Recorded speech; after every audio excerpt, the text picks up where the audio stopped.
Hello, সবাই কেমন আছো? আমি শুভর ছাদ বাগান থেকে সকলকে নমস্কার ও শুভ সকাল জানিয়ে আজকে একটা তোমাদের জন্য ভিডিও নিয়ে এসেছি। আজকে আমি গাছ নিয়ে কোনো আলোচনা করব না ভিডিওতে। আজকে যে বিষয় নিয়ে আলোচনা করব সেটা হলো আমরা যারা আমরা ছাদ বাগান করি, ঠিক আছে? তো ছাদ বাগানে গাছ করার ক্ষেত্রে আমাদের শুধু গাছ করলেই হবে না, তার সাথে সাথে আমাদের ছাদটা যাতে ভালো থাকে, ছাদের যাতে কোনো ক্ষতি না হয়, সেই বিষয় নিয়ে আলোচনা। অনেকে আছে যারা ছাদে গাছ করে, তারা লোহা স্ট্যান্ড বানিয়ে সেই স্ট্যান্ডের মধ্যে ফুলের টবগুলোকে রেখে দেয়, কিন্তু সেটা একটু দাম সাপেক্ষ, একটু এক্সপেন্সিভ হয়ে পড়ে, যেটা সবাই এফোর্ড করতে পারে না। তো আমি আজকে দেখাবো, আমি অনলাইনে অর্ডার করেছিলাম একটা জিনিস, এর আগেও আমি নিয়েছি, সেটা আমি ছাদে ইউজ করছি।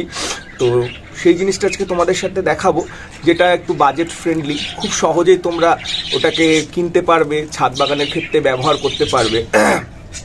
তো আর যেহেতু আমি সেপ্টেম্বর মাসে আমি রিপোর্ট করেছিলাম নতুন বেশ কিছু আমার টবের সংখ্যা বেড়ে গেছে, তো সেগুলোকে এখন অবধি স্ট্যান্ড দেওয়া হয়নি, নানান ঝামেলা এদিক ওদিক করে। তো যাই হোক, ফাইনালি সেটা কালকে আমার কাছে এসেছে। তাই আমি ভাবলাম এটা নিয়ে একটা ছোট্ট ভিডিও করা উচিত, ঠিক আছে? তাই আমি ভিডিওটা করছি। তো এই দেখো, গতকাল একটা পারচেস এসেছে, এটা হচ্ছে পট স্ট্যান্ড। এটা আমি মেশো থেকে অর্ডার করছি। এই প্রোডাক্টটা দেখাবো, দেখার পর আনবক্সিং করব। যদি কারোর ভালো লেগে থাকে আমি কমেন্ট সেকশনে একটা লিঙ্ক দিয়ে দেবো, তোমরা অর্ডার করে নিতে পারবে। খুব ভালো জিনিস, আমি এর আগেও ইউজ করেছি, দুবার নিয়েছি, এই নিয়ে থার্ড টাইম আমার নেওয়া হলো। তো ভালো লাগলে তোমরা নিতে পারো, খুব ভালো। মানে মোটামুটি তোমার এই পট স্ট্যান্ডগুলো আমি দেখেছি মোটামুটি 20 ইঞ্চি 22 ইঞ্চি টবের লোড পর্যন্ত, মানে ওয়েট পর্যন্ত নিতে পারে। এই যে দেখো, এখানে 20 পিস আছে, 20 পিসের দাম নিয়েছে তোমার, শিপিং দিয়ে আমার 330 টাকা পড়েছে। তো আমি হিসেব করে দেখলাম, এটা মোটামুটি 16 টাকা 50 পয়সা করে এক পিস পড়েছে।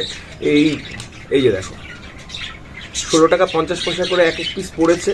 তা আমি হিসেব করে দেখলাম 16 টাকা 50 পয়সা করে এক পিসের দাম যেহেতু পড়েছে, আমার মোটামুটি একটা পট স্ট্যান্ড যদি 2 বছরও যায়, তো আমার পয়সা উসুল। তো খুব মানে ভালো জিনিসটা আমি বলবো, যারা ছাদ বাগান করছো, শুধু বাগান করলেই হবে না, ভালো ভালো দামি দামি আইডি দিয়ে ছাদে গাছ করলেই হবে না, তার সাথে সাথে ছাদের সুরক্ষাটাও একটা ব্যাপার আছে, যেহেতু ছাদটা একটা খুব বাড়ির ইম্পর্টেন্ট জিনিস। তো সেই জন্য আমি বলবো, যাদের বাজেট কম, যারা লোহার স্ট্রাকচার তৈরি করতে পারছো না ছাদে ফুল গাছ রাখার জন্য, অনলাইনে তারা এমন ধরনের পেয়ে যাবে। আমি এটা মেশো থেকে কিনেছি, তো তারা নিতে পারো। তো ভিডিওটা কেমন লাগছে অবশ্যই কমেন্ট করে জানাবে, পাশে থেকো।